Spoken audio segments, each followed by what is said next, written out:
नमस्कार साथियों, जय हिंद। अभी हम बात करेंगे बिहार सरकार के नौकरी का पिटारा। यानी बिहार सरकार ने अब निश्चित रूप से नौकरी का पिटारा खोलने की बात स्वीकार की है।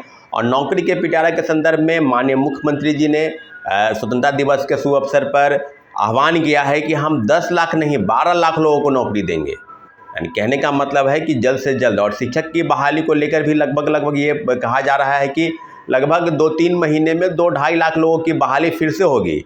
अभी तीसरे फेज की बहाली पर अपडेट आपको बता दें कि जिस तरह से प्रोसेस चल रहा है, जिस तरह से प्रक्रिया चल रही है, उस पर जो खामी है और उस खामी को दूर करने के लिए जो आंदोलन हम लोग तैयार किए, जिस आंदोलन की रूपरेखा तैयार हुई, 1 कैंडिडेट 1 रिजल्ट और सभी सीटों को भरा जाए, इसके लिए डॉक्यूमेंट का वेरिफिकेशन रिजल्ट के प्रकाशन के पहले, ये हम लोग की मांग है। लगातार प्रोटेस्ट चल रहा है और जिस प्रकार से चीज़ें बदली गई और बीपीएससी द्वारा जो चीज़ें नोटिस के रूप में आई है कि ओएमआर सीट में तकनीकी यानी टेक्निकल फॉल्ट को, यानी जो गड़बड़ी है वो गड़बड़ी है, इसलिए जो है ओएमआर सीट जो है वो अब पब्लिश नहीं होगा, उसको दूर करने का प्रयास चल रहा है। जैसे ही दूर होगा फिर लॉगिन आईडी करके लोग अपना देख सकते हैं। स्पष्ट रूप से हम लोग का भी मानना था कि बेल्ट्रॉन जैसी संस्था को ओएमआर सीट के चयन करने की जो बातें दी गई थी उसको कहीं ना कहीं रोका जाना चाहिए था। फिर भी अगर बात हुई है, अगर सरकार की मंशा पर कहीं ना कहीं प्रश्न चिन्ह अगर नहीं है तो 2-3 बातों का जवाब दिया जाए, क्योंकि जो बात शिक्षक अभ्यर्थी समझना चाहते हैं वो बात सरकार क्यों नहीं व्यवस्था क्यों नहीं समझना चाहती है। अगर चीज़ें हैं, अगर बात करेंगे फर्जीवाड़ा का, जिस तरह से माननीय उच्च न्यायालय ने 6 to 8 में जो कहा था कि हम 90% जो है 90% लोग जो हैं इस तरह के फर्जीवाड़ा करके बहाल हो गए हैं, तो उम्मीद के तौर पर पूरा डाटा, सारण का एक डाटा आया है, 41 लोगों को प्रतिबंधित किया गया है, उनको सोकोज नोटिस जारी हुआ है क्योंकि वो बड़े फर्जी तरीके से बहाल हो गए थे। निश्चित रूप से पूरा डाटा अगर आप 6 to 8 में बात करेंगे तो किसी दूसरे प्रदेश के लोग को कम से कम 60% जो है और यहाँ पर मार्क्स होने चाहिए। 90 नंबर से कम है, यहाँ तो 84-85 लगभग 88-89 नंबर वाले बहाल हो गए। इसका क्रेडिट कौन लेगा? व्यवस्था अगर बनी है उस प्रकार से, इसका क्रेडिट तो कोई लेना चाहिए। हम लोग तो ऐसा नहीं है कि आपके मन में सवाल है फिर उस बात का जवाब जो है वो आपको देना पड़ेगा।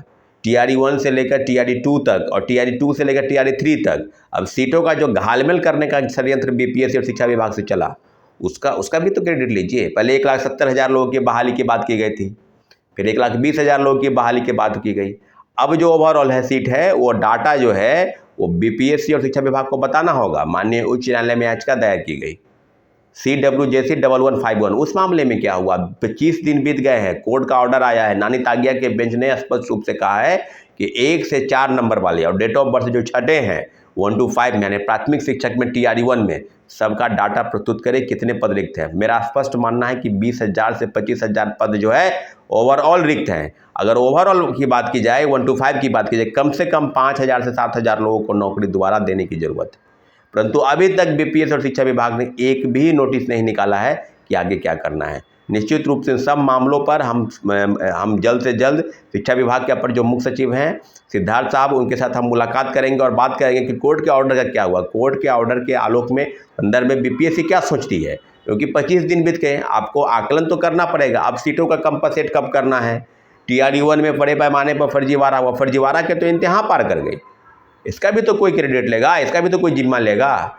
मेरा ऐसा मानना है कि बिहार की सारी व्यवस्था चंद अफसरों के हाथ में दे दी गई। जैसे कि शिक्षा विभाग और शिक्षक बहाली का जो मुद्दा था, उस मुद्दे पर बीपीएससी के पूर्व चेयरमैन अतुल प्रसाद जी और के पाठक पूर्व अपर मुख्य सचिव शिक्षा विभाग, इन दोनों अधिकारियों की इर्द गिर्द सारी कवायद घूमती रही और बड़े पैमाने पर फर्जीवाड़ा हुआ। क्रेडिट लेने का होड़ था, बड़े बड़े होर्डिंग पोस्टर साटे गए कि हमारी सरकार ने लोगों को नौकरी दी, 3 महीने में 2 लाख लोगों को नौकरी दी और अब दोबारा हो रहा है। तो यही तो हम पूछना चाहते हैं कि नौकरी तो आपने दिया, बिल्कुल दिया, तो दूसरे प्रदेश के लोगों को कितनी नौकरी दी, इसका भी डाटा तो प्रस्तुत करवाइए।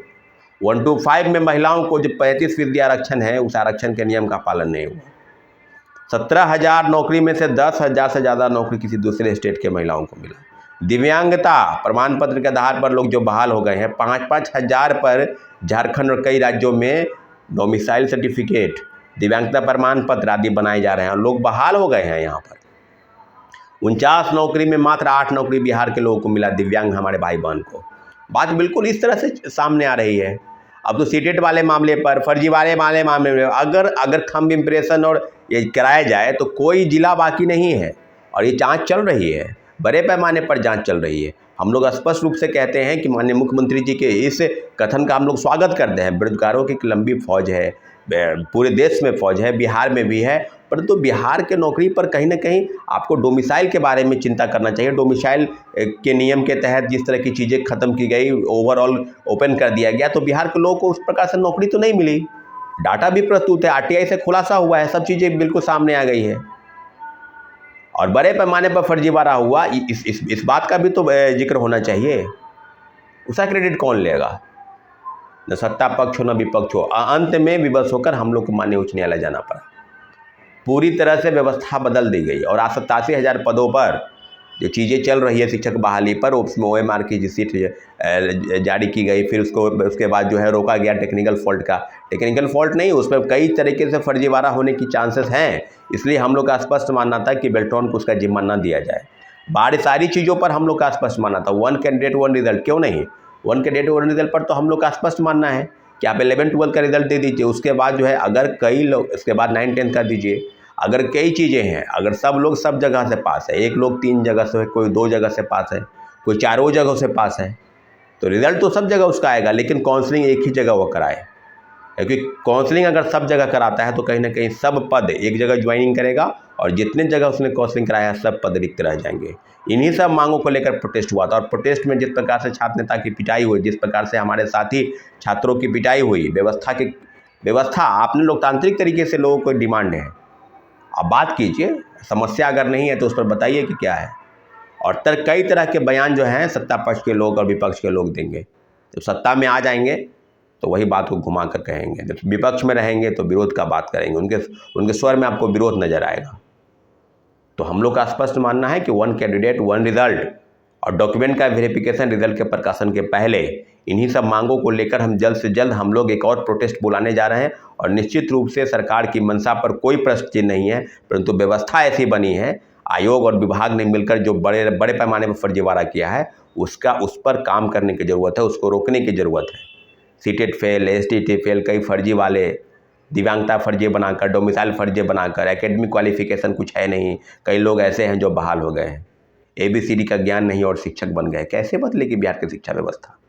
निश्चित रूप से चिंता का विषय है। इसलिए माननीय मुख्यमंत्री जी को बहुत बहुत धन्यवाद कि उन्होंने कहा है कि हम 12 लाख नौकरी देंगे, परंतु 12 लाख नौकरी 2025 के विधानसभा चुनाव के पहले ये सुनिश्चित हो जाएगी, मुझे ऐसा लगता है। अगर ऐसा है तो निश्चित रूप से फर्जीवाड़ा पर रोक लगाए और बिहार के लोगों को अधिक से अधिक अवसर का लाभ मिले, यही हम लोग चाहते हैं। धन्यवाद। जय हिंद।